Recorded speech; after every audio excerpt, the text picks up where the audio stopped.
What's up guys, welcome back to another video, and in this video we're going to be talking about the new gear that's coming. Now you all probably know there's a fair amount of new gear coming with the April update, and hoping that they're going to do balance patches right, I kind of wanted to speculate on exactly where this gear is going to fit into the meta.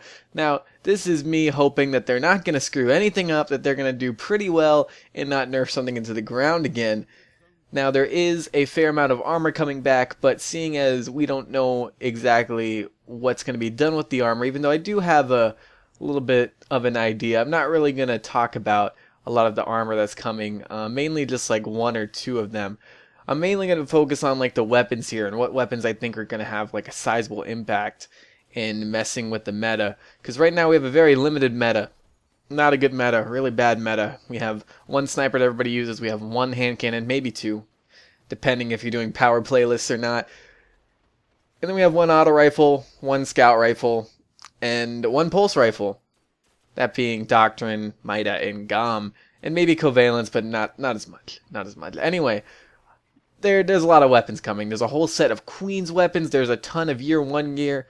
Most of which, all of which are Vanguard and Crucible. They didn't bring back, at least it doesn't look like it, they aren't bringing back any of the Year 1 vendor gear. But the stuff they're bringing back is pretty good, and reason for that is, it was the favorites. Pretty much the favorites, the all-around favorites of Year 1 is what they decided to bring back, and I am very happy with the selection that they decided to go with, because I really think it's going to bring a lot more variety into this very stale, boring meta we have going on. First, this is probably what everyone's really excited for. I know I was really excited for it. They're bringing back LDR and longbow. Now, I've never had a longbow. I've always wanted a longbow. I was a fool not to buy it when multiple people told me to buy it back in Dark Below. But now I'm finally going to be able to get my hands on one. Very happy about that. I've tweeted Bungie a few times, whether they've seen it or not. Please bring back longbow and Prudence, but Prudence didn't really make the cut. Anyway, these are high impact variants of snipers, and the Her Fury, which is coming out too, is also a high impact variant of snipers. So you're going to see a lot more different snipers being used, at least the 4, and that's a lot. That's a lot more than we have right now. We have one sniper that everyone uses, and that's 1,000 yard. One because it's easy to use, and the other because it could snipe off res. It could snipe somebody out of their super if they're not a Radiant Skin Warlock. For that you need like Spear or Black Spindle, and unfortunately not bringing anything with that high of impact into Year 2, but oh well, that's fine. But anyway, still Piercer's there too, but that's a Hunter exclusive. If it wasn't, we'd probably see more of it. Its sight is like misaligned, that could throw some people off. It throws me off from time to time, but it just depends. If I go from using a sniper with a working scope to it, then it's going to throw me off. But if I start the day off using that sniper with that scope, I can adjust to it pretty quickly. Anyway though, it's going to be nice.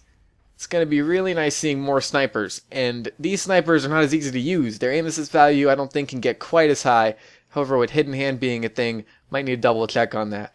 We'll see what happens when they come to Year 2, but what I'm hoping, and it's something they really need to do, is lower the aim assist on all the snipers. They did it to Year 1, like they lowered the longbows to like I think 60 something to 40 something, or maybe 50, same with LDR.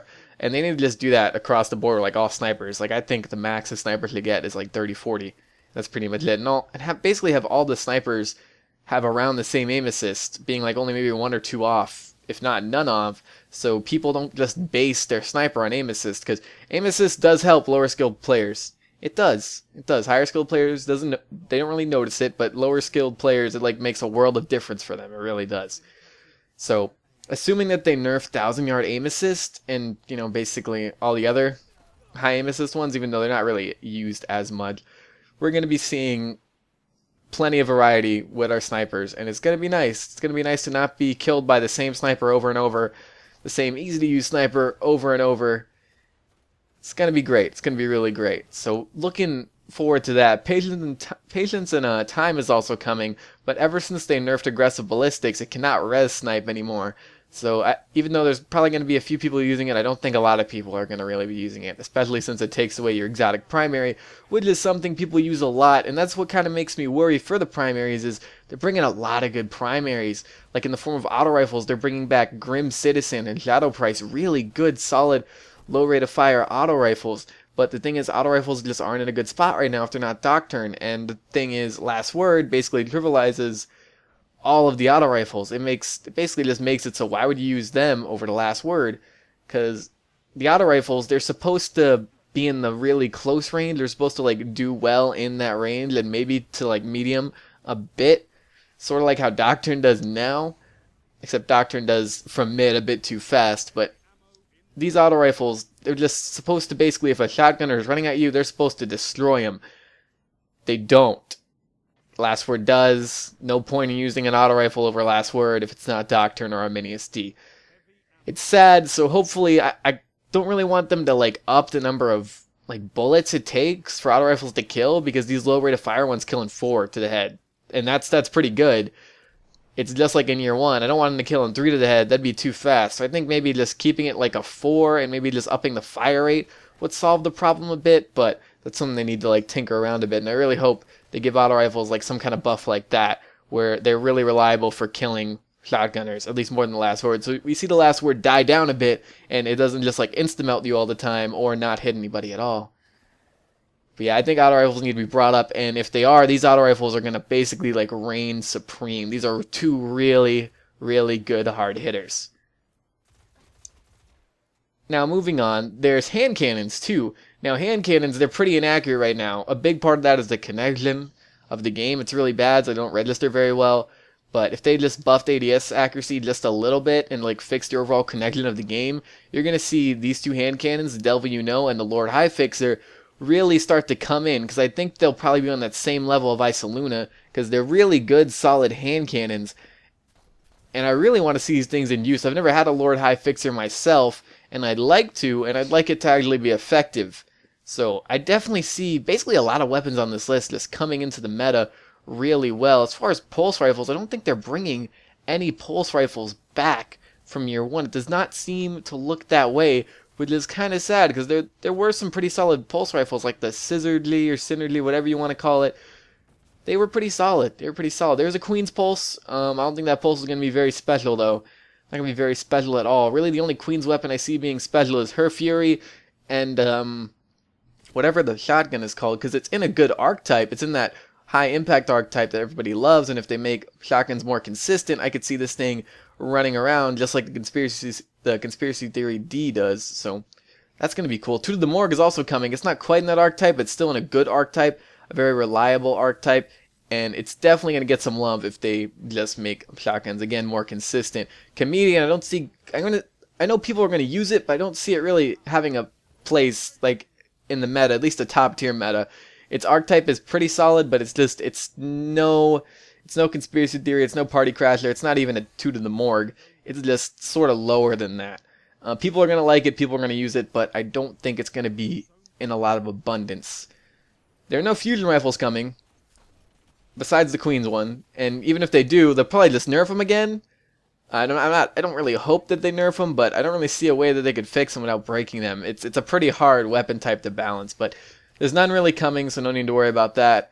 Now, in case they don't do what they need to do with Heavy and take it out of the Crucible entirely, like it needs to go. It has no place. It needs to go. It just takes any gun skill and just makes it obsolete. There have been games where people win solely on Heavy. You're dominating a game, the other team gets Heavy, and it just turns into like spawn die situation for you, especially if they get both. So assuming that they don't, what they really need to, can't stress that enough, the zombie apocalypse is coming back, and it is going to be really, really powerful, and people are really going to use it.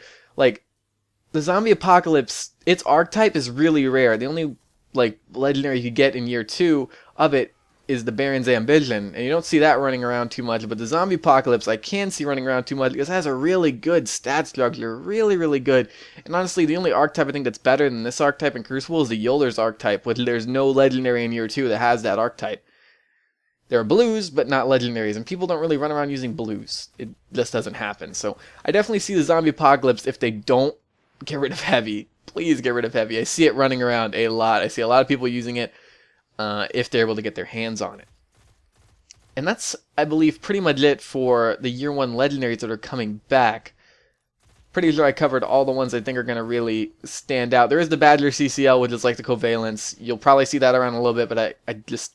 Scout rifles never really fit, at least as a whole, fit well into the meta. They're more of like a PvE weapon than a PvP weapon, and you know, I think that's fine. I don't think it's a bad thing. There's really only 1 or 2 archetypes that really work well in PvP for scouts, and Badger is in that one, but it takes a lot more skill than most people have, unless you give it like 100 aim assist or something. Yeah, but that's it for the year 1 weapons. As far as exotics go, if Eternal Warrior... Because the thing is, year 1 Eternal Warrior doesn't give you the armor bonus from Unstoppable, but if it does, you're going to see people running around with that a lot. To get max armor and shoulder charge, or Juggernaut even, oh man, you'll be like a flying tank with that. If they don't make it so it gives you the armor, which I think it'd probably be better off if they don't, in all honesty, then it won't really get any use. Lucky Raspberry, Blade Dancers... I could see Blade Dancers using this, and I really don't want them to. I don't want them spawning with skip nades, because those things are annoying. They're incredibly annoying. They're so annoying. If they start the tracking, they don't stop. They're like sperm. They're very persistent, and they don't like to stop, and there's tons of them. They get everywhere, and it's something you just don't want all over you. It's just like sperm. It's just like it. As for other exotics, I think you'll see the Queen Breaker's Bow. If the connection of the game, if they make it good, if they actually make their netcode good, the Queen Breaker's Bow, if you're not competing with another sniper, because the thing is about fighting a sniper with Queen Breakers is they can pull the trigger right away, you have to charge yours up. So if their reaction timing is not that of like a slug, they're going to beat you. But if you're not dealing with another sniper, this thing is ridiculous. It's a fusion rifle that acts like a sniper, and since it's a fusion rifle, its aim assist works the way that all the other guns' aim assist works. It actually curves it. It curves it to the head. Snipers don't do that. They just slow down you dragging over their head. Queenbreaker's Bow, you could hit him in the chest. It's going to hit him in the head. It has a ton of aim assist because it has Send It, Hidden Hand, a pretty decent base aim assist, and it's just super easy to use. There was a guy that I played in Rumble. He had this when the connection was really good for that one day they released a hotfix. And he destroyed with it, and when he ran out of ammo, he couldn't get any kills. 0. He was only good with that. And that says something, because he was a really bad player who was really good because of an OP weapon. So, if they bring this back, nerf its aim assist. Really bad. Please. Please. It's a fun weapon, but it shouldn't be like an OP weapon if you're not dealing with another sniper. And the only other exotic that's really here that I see people using... Arachnid is going to, at least... what was planned for it is that it's going to buff Golden Gun duration, so you may see people running it, but I don't really think it's going to... If they buff Symbiote, like make it how it was in year 1, I don't see people running this, and they really need to buff Symbiote. The only other thing would be Universal Remote. Now, Universal Remote is probably going to be a fan favorite in Trials if they, again, make shotguns more consistent by fixing the connection of the game. You're going to see people running this in Trials, at least for the first round. Then they'll like swap later or when they get special or something. They'll use this, especially Night Stalkers who really like the Shade Step Shotgun or Titans like the Skate. You're going to see them just going in with this and like a sidearm, and they're going to be blowing people away. Even if they do fix the exploit with the sidearm, or special ammo in general, you'll still see people running this. They'll run this, and then they'll have their like sniper or their shotgun in their special slot. And when they get special, they'll swap to a different primary, like, you know, some OP primary or whatever. I see this being used a lot in like all the Threes playlists. I really do. It's also really good since they buffed it. Its range looks low, but it's actually a lot higher than the stat bar tells you because they buffed it without actually raising the stat bar. It's a pretty good shotgun, and if you like to shotgun and snipe, you could really make use of this with like a longbow or something. I really think it's going to fit into the meta, at least the Threes meta, very, very well. I really see it fitting in very, very nicely. I'm definitely going to use it, that's for sure. And as far as like all the new weapons coming, the Zen Meteor is a PlayStation exclusive thing, but I have no idea what that does. Nobody does. So I can't really talk about it. If it is high impact, you'll probably see it. And if it has a even semi-decent exotic perk, it looks really cool. So I don't know. Let's hope it's good. Xbox guys, I kind of hope it's not good, so then at least you don't feel like screwed out of it. But I also at the same time feel it's good because I'm gonna be able to use it. It's sort of hypocritical, but I'm sure you understand. Anyway, that's pretty much it as far as like the gear that's coming. If they do balance right, I see basically 90% of this gear that's coming being really useful. And I'd love that. I'd love to see more variety in the Crucible. I'd love to see gun skill. That's a big thing I want. Gun skill and Connecting not deciding things. I'd really love to see that. And I want to see all these guns fit in with that. And most of the armor. But anyway, that's pretty much it. I have spent a long time talking about this. So I'm going to let you guys go. I'm sorry for taking up so much of your time. I hope you enjoyed the video. Thanks for watching. I very much appreciate it, and I'm going to see you guys later. Bye.